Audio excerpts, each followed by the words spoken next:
할렐루야. 오후 시간에도 하나님의 크신 은혜와 축복이 함께 하시기를 주의 이름으로 축원합니다. 오늘 대림절 세 번째 주입니다. 대림절의 의미를 이렇게도 생각해 볼 수 있습니다. 구약의 백성들은 오실 메시아를 기다렸잖아요. 근데 우리는 이미 메시아 그리스도, 예수 그리스도가 오신 것을 알고 믿고 있죠. 그리고 다시 오실 주님을 기다리고 있습니다. 대림이라는 건 결국 오실 것을 기다린다는 뜻인데, 우리는 초림을 기다리는 것이 아니라 재림을 기다리고 있죠. 예수님께서 이 땅에 오심으로써 이미 하나님 나라가 시작이 되었고, 그러나 아직 재림하시진 않았기 때문에 완성은 아닙니다. 그 불완전하다는 뜻은 아니에요. 하나님 나라가 완성이 안 됐다는 말은 불완전하다는 뜻이 아니라 온전한데 가시적으로 우리에게 완전히 드러나지 않았다, 그런 의미입니다. 그래서 우리는 그 이미 오시고 아직 오시기 전 사이를 살고 있죠. 이미와 아직 사이.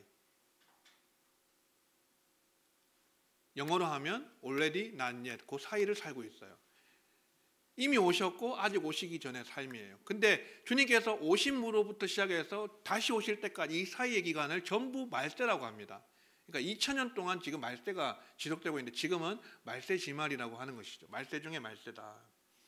그래서 우리가 이 이미와 아직 사이를 주님께서 다시 오실 때를 기다리면서 어떤 삶을 살아야 될 것인가, 오늘 그 삶에 대해서 제목 보시면 마지막 때의 선한 청지기적 삶입니다. 청지기로서 살아야 된다. 이것을 오늘 말씀을 드리려고 합니다.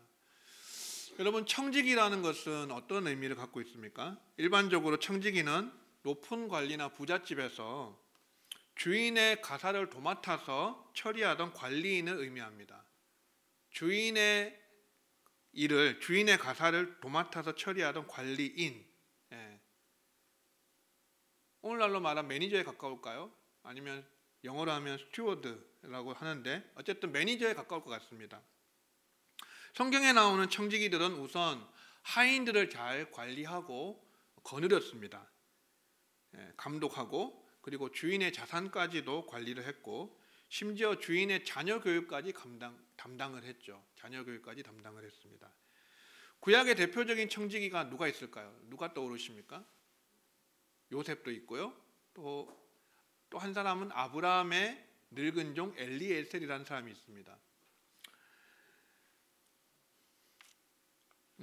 우리가 하나님의 청지기라는 것은 우리가 가진 재물이나 능력이나 어떤 시간이, 이런 것들이 우리의 것이 아니라 하나님의 것을 우리가 맡아서 관리하고 있는 사람들이다라는 뜻입니다. 우리의 시간도, 우리의 물질도, 우리의 재능도 다 누구의 것이라고요? 하나님 것이다. 하나님께서 주신 것이다. 달란트 비유에서도 보면 알잖아요. 주인의 것을 나누어 줬거든요. 우린 청지기들이거든요. 다 주님께로부터 온 것이에요. 우리의 생명도, 우리의 능력과 재능과 달란트와 은사와 시간과 물질과 모든 것은 다 내 것이 아니라 하나님의 것을 우리가 관리하고 있는 관리인들인 것이에요. 우리가 직분적으로 보면 목사라든지 장로님이라든지 권사님이라든지 집사님이라든지 아니면 일반 성도님이라 할지라도 우리가 직분을 맡은 것은요, 이 모양 저 모양으로 직임을 맡은 것은 우리의 것을 맡은 게 아닙니다.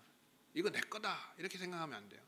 주인의 것이다, 하나님의 것이다, 주님의 것이다, 우리는 관리인이다 라는 생각으로 감당해야 되는데, 하나님께서 우리를 얼마나 충성되이 여기셨으면 직분을 맡기셨을까요? 목사로, 장로님으로, 권사님으로, 집사님으로 이렇게 직분을 맡겨주셨다는 것은 믿어주셨다는 거거든요. 충성되게 여기셨다는 거거든요. 그러면 관리인으로서, 청지기로서 우리가 해야 될 보답은 뭐밖에 없습니까? 충성밖에는 없는 것입니다. 할렐루야. 우리는 충성을 다해야 되는 것이죠. 나를 믿어주신 그분께 충성을 다하는 것, 청지기의 제1덕목이에요. 우리의 모든 것을 들여서 충성을 해야 됩니다. 그래서 청지기의 제일 중요한 덕목이 바로 충성이라는 것이죠. 하나님께서 우리 각 사람을 충성되이 여기셔서 직분을 맡기시고 하나님의 집에 청지기로 세워주셨어요. 여러분, 아까 말씀드린 아브라함의 늙은 종 한번 생각해 보세요. 엘리에셀이라고 하는 사람. 얼마나 충성되었으면, 믿음직했으면 그 며느리감을 데리고 오라잖아요. 예, 여러분 이렇게 믿을 만한 사람 있어요? 예, 이렇게 믿을 만한 청지기를 둘 수 있을까요? 나의 아들의 아내, 며느리감을 맡길 정도로, 구하는 것을 맡길 정도로 모든 것을 일임할 수 있는, 신임할 수 있는 그런 청지기, 그런 종, 아브라함의 늙은 종 엘리에셀. 요셉도 마찬가지죠. 요셉이 그 주인 보디발이 아내 외에는 모든 것을 다, 가사의 모든 것을 다 요셉에게 맡겼습니다. 그만큼 신뢰할 수 있고 믿을 수 있다는 것이죠.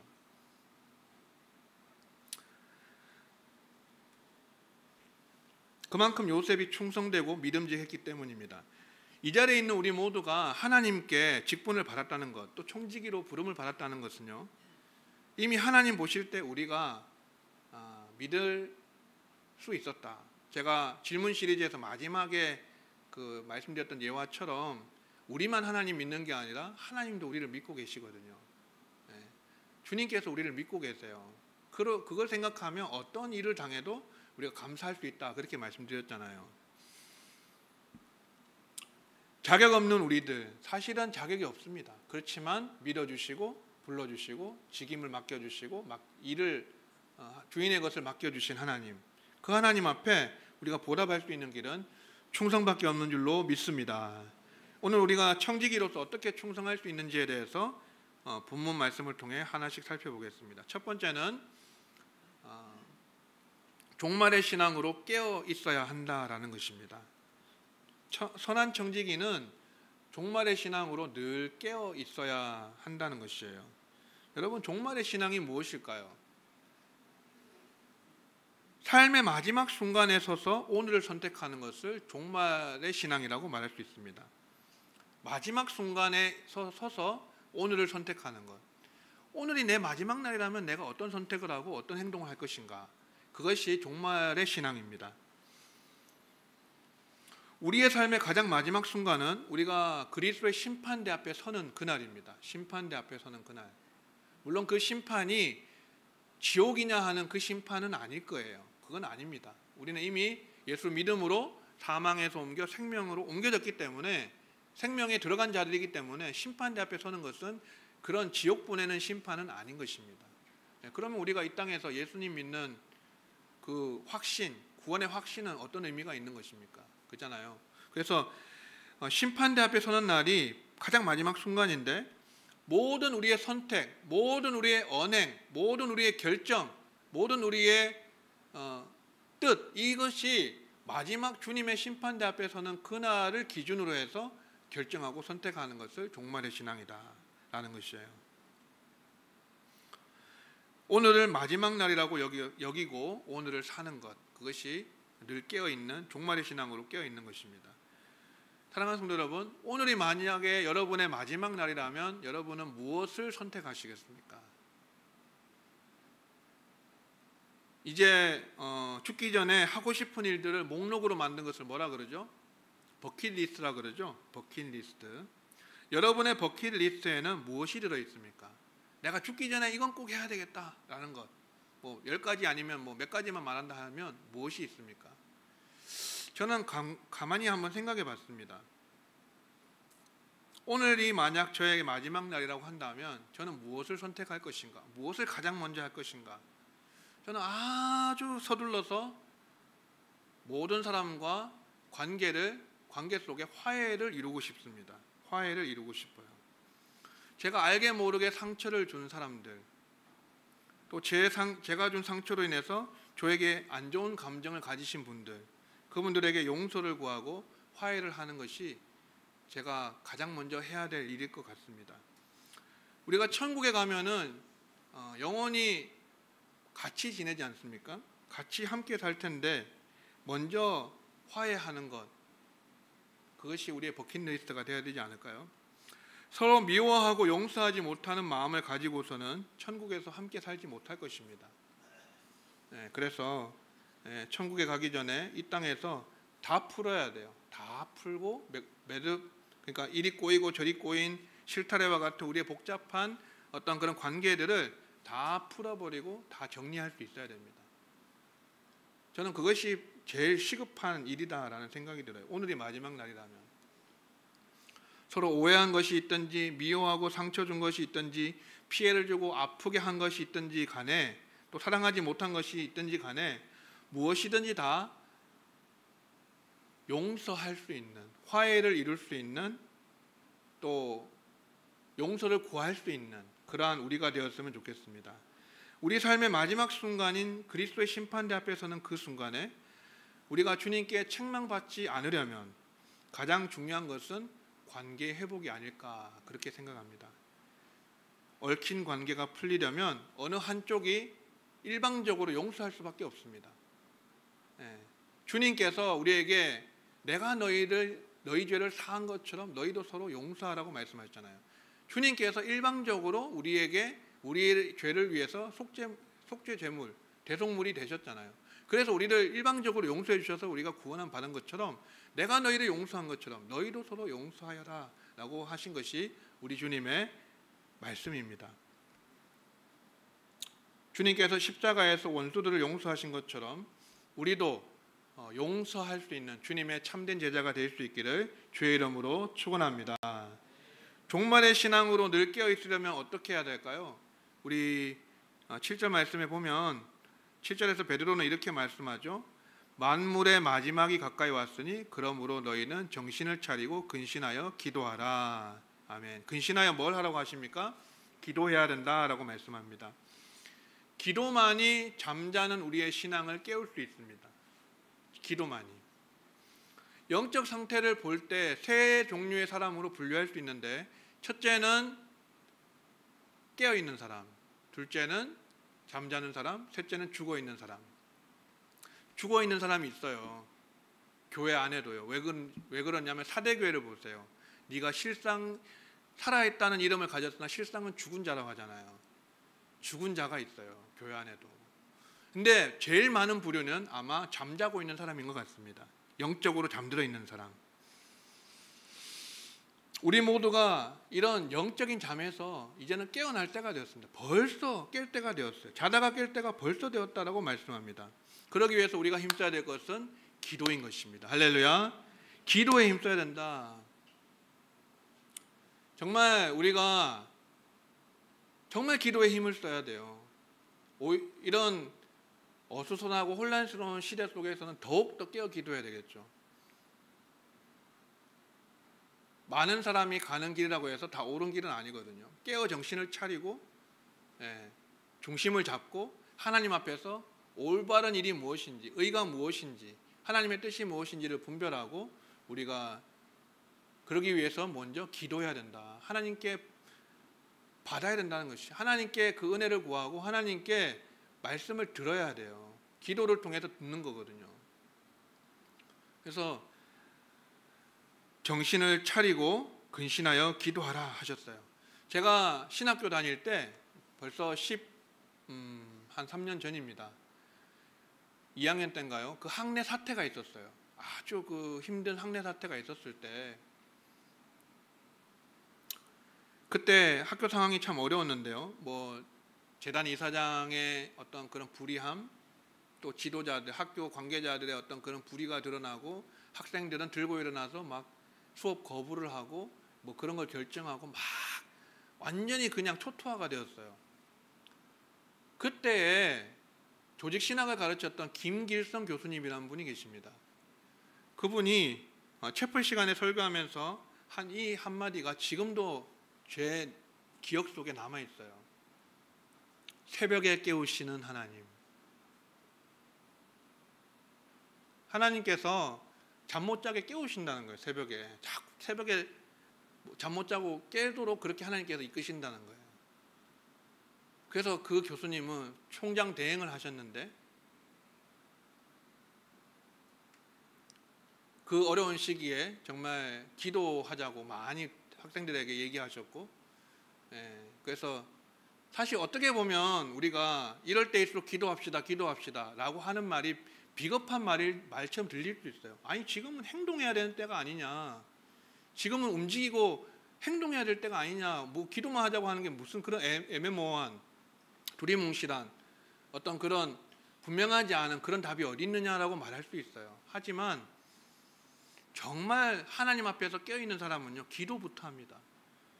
모든 일에, 특별히 어려운 일을 당했을 때, 공동체적으로 가정이든 일터든 또 나라든 간에 어려운 일이 터졌을 때 정말 깨어있는 성도는 말하기 전에, 행동하기 전에요, 먼저 기도해요.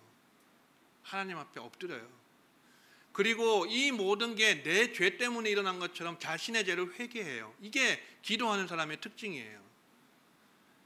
근데 기도하지 않는 사람은요, 설령 그리스도인이라 할지라도요, 말 만들어내길 좋아해요. 누가 어떻고 누가 저떻고 그러면서 계속 끊임없이 입을 대고 말을 만들어내고 양산해내요. 그것이 퍼지면 나라가 어떻게 되겠습니까, 여러분? 지금은 기도해야 될 때라고 하는 말은 비겁한 말이 아니에요. 정말 하나님께서 당신의 뜻을 이루시고 이 땅에 주의 공의와 정의를 이루어 달라고 하는 그 기도야말로 가장 지혜로운 사람이고 가장 하나님을 사랑하고 나라를 사랑하는 사람이에요.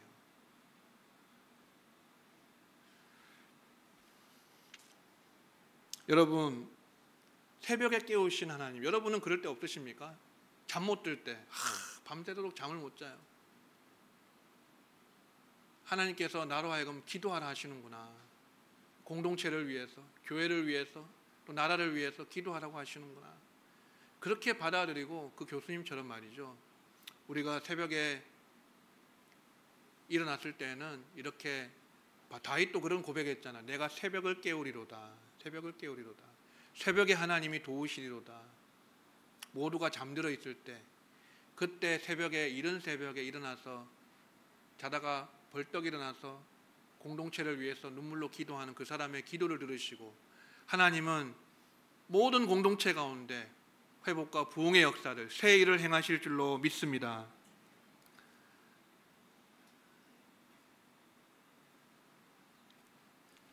우리 영혼의 새벽을 깨워야 합니다. 새벽에 벌떡 일어나서 성전에 달려가서 하나님을 배우고자 하는 열망이 회복되어야 합니다.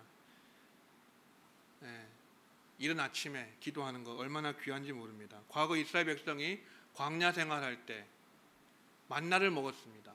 그 만나가 어디에서 언제 생겼죠?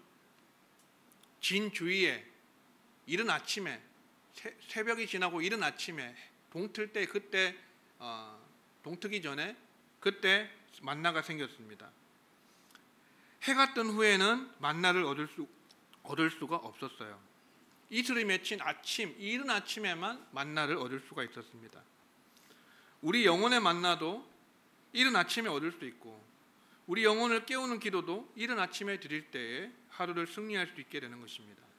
우리 모두가 하나님 앞에 이 영혼의 새벽을 깨울 수 있는 주의 은혜가 임하시기를 주의 이름으로 축원합니다.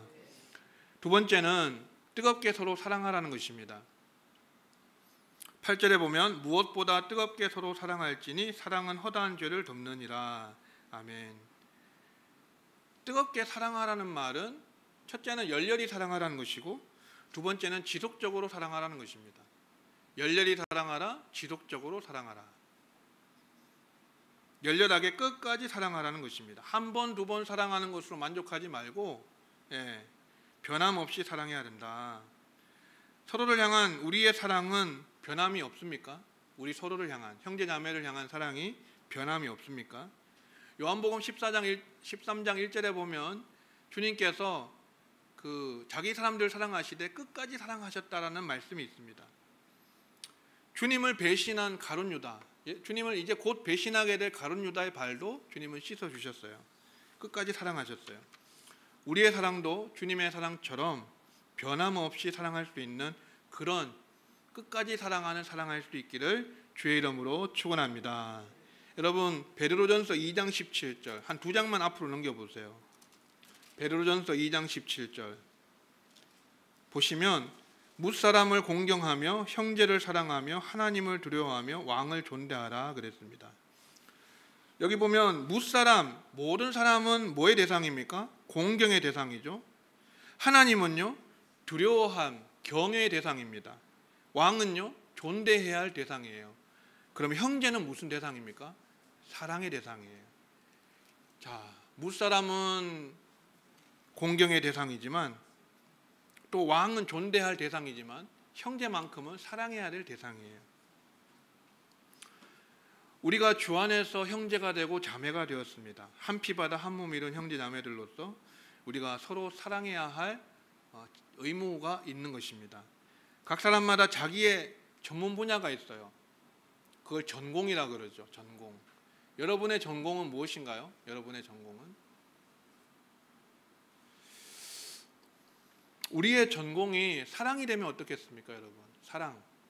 나의 전공은 사랑입니다. 우리가 다른 일은 잘 못해도 사랑만큼은 전문가가 되면 어떨까요?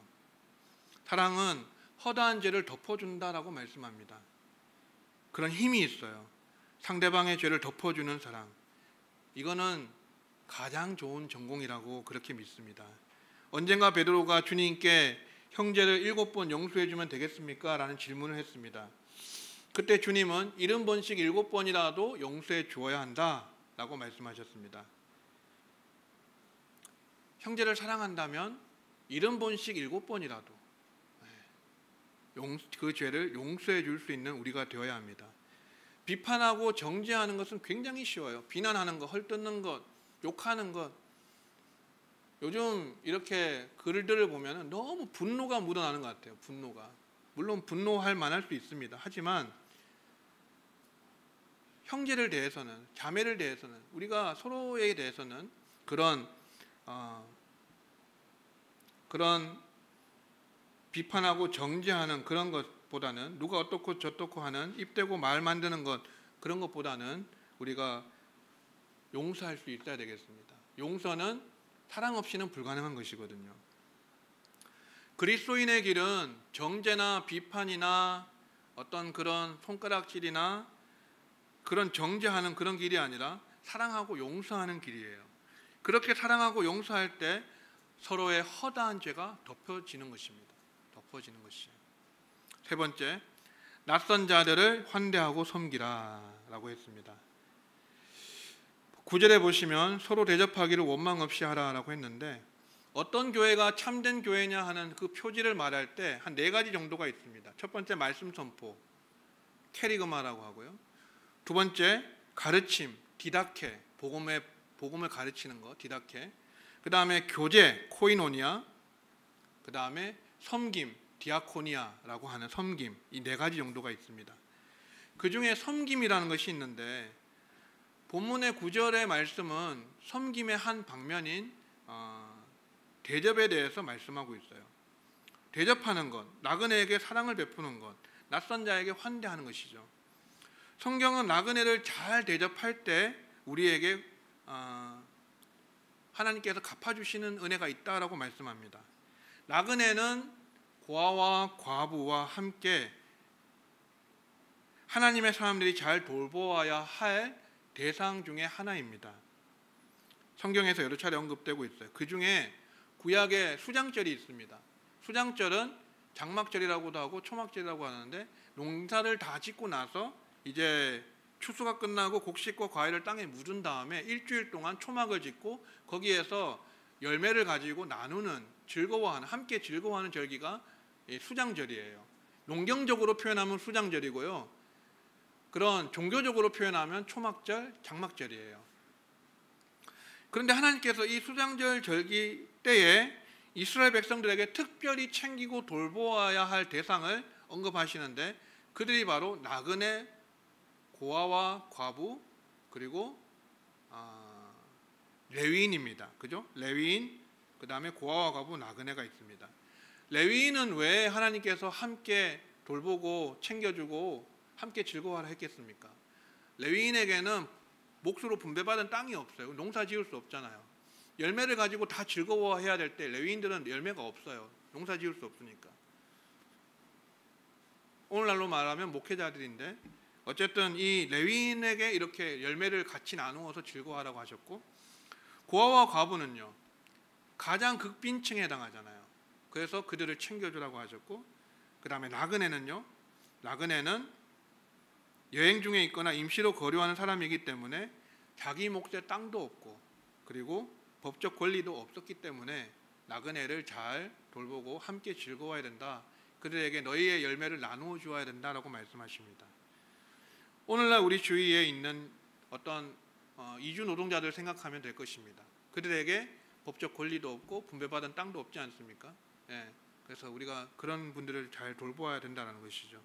수장절에 하나님께서 이런 나그네, 특별히 나그네를 잘 돌보아야 된다, 같이 즐거워야 된다라는 말씀을 하셨어요. 당시에 여관이 제대로 있었겠습니까? 여관이 제대로 없었겠죠. 그래서 나그네들은 누가 집으로 인도하여 드리지 않으면 거리에서 야경을 해야 됐어요. 성경에 그런 케이스들이 몇 번 나오잖아요. 그런 처지가 딱한 나그네를 환대하고 섬길 것을 성경은 우리에게 말씀하고 있습니다. 하나님의 구속의 역사, 언제나 이방의 나그네들을 잘 섬기고 따뜻한 사랑과 환대 속에서 이루어졌어요. 우리 모두가 사실 구약 시대로 할 것 같으면 하나님도 없는 어떤 그런 영적으로 이방인 나그네와 같잖아요. 또 신약적으로 표현한다 할지라도 우리는 영원한 천국을 향한 순례길을 가는 영적 나그네들이잖아요. 그래서 우리도 낯선 자들을 환대하고 섬기는 것이 중요한 것입니다. 성도의 교제, 이 교제는 코이노니아는 교회 담장을 넘어갈 수 있어야 돼요. 교회 담장을 넘어서 우리 이웃들에게까지 우리의 사랑과 섬김이 뻗어갈 수 있는 우리 교회가 될 수 있기를 주의 이름으로 축원합니다. 마지막 네 번째는요, 은사를 받은 대로 서로 봉사하라고 하는 것입니다. 10절과 11절 보시면 각각 은사를 받은 대로 하나님의 여러 가지 은혜를 받은 선한 청지기 같이 서로 봉사하라. 만일 누가 말하려면 하나님의 말씀을 하는 것 같이 하고 누가 봉사하려면 하나님이 공급하시는 힘으로 하는 것 같이 하라. 이는 범사의 예수 그리스도로 말미암아 하나님이 영광을 받으시게 하려 함이니 그에게 영광과 권능이 세세 무궁하도록 있느니라. 아멘. 우리 모두가 하나님께 직분을 받았다면 또 무엇을 받은 것일까요? 은사를 받은 것이에요. 하나님은 직분을 맡기실 때 그 직분을 감당할 수 있는, 잘 감당할 수 있는 은사까지 같이 주시거든요. 그래서 고린도전서 13장에 보면 하나님께서 12가지 12장에 그 은사에 대해서 나열하고 있잖아요. 9가지 은사에 대해서 나열하고 있는데, 근데 오늘 본문에서 베드로는 은사를 두 가지로 요약하고 있습니다. 하나는 말이고 하나는 봉사예요. 그죠? 11절에 보면 누가 말하려면 하나님의 말씀을 하는 것 같이 하라. 그리고 누가 봉사하려면 하나님이 공급하시는 힘으로 하는 것 같이 하라 라고 했습니다. 교회 안에서 우리는 말로 서로가 섬기고 봉사하고, 교회 안에서 우리는 말로 섬기고 봉사로 섬깁니다. 그런데 말을 할 때에는 하나님의 말씀을 하는 것 같이 하라고 하십니다. 이거는 목사에게만 해당하는 얘기는 아닙니다. 제가 설교할 때만 하나님 말씀하는 것처럼 하라는 것이 아니라 우리 모두가 서로에게 말할 때, 대화할 때 하나님의 말씀을 하는 것 같이 하라는 그런 교훈의 말씀이에요. 권면의 말씀이에요. 또 봉사할 때 주님께서 주시는 힘으로 감당하는 것처럼 해야 된다라는 말씀입니다. 서로에게 말할 때 하나님 말씀하는 것처럼 해야 서로에게 상처가 가지 않고 또 덕을 세울 수가 있는 것입니다.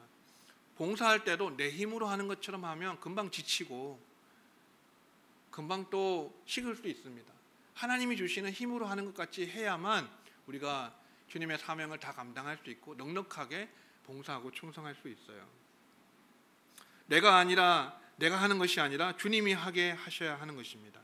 사랑하는 성도 여러분, 오늘 네 가지 말씀 맺도록 하겠습니다. 우리가 교회에서 또는 세상에서 모두가 선한 청지기 같이 그렇게 살아가는 것, 그것이 마지막 때를 사는, 이미와 아직 사이를 사는 대리임절 시기를 살아가는 우리들의 삶의 모습이야 하는 것입니다. 하나님께서 여러분에게 주신 은사대로, 또 우리 모두에게 주신 은사대로 말하는 데 있어서, 봉사하는 데 있어서 아름답게 우리가 교회를 섬길 수 있는 은혜가 있기를 바랍니다. 무슨 말이든 봉사든 덕을 세울 수 있기를 바랍니다. 모든 봉사와 섬김의 중심에는 무엇이 있어야 될까요? 형제 사랑이 있어야 돼요. 형제 사랑. 선한 청지기 같이 사랑으로 서로 봉사하면서 하나님의 교회를 아름답게 세워갈 수 있는 그런 우리 교회가 되고, 또한 이 연말이 되고 대림절이 될 수 있는, 그래서 우리 모두에게 하나님께서 선한 청지기에게 주시는, 충성하는 자에게 베풀어 주시는 상과 칭찬의 은혜, 그리고 주인의 즐거움에 참여하게 하시는 그 놀라운 잔치에 들어가는 그 은혜가 우리 모두와 함께 하시기를 주의 이름으로 축원합니다.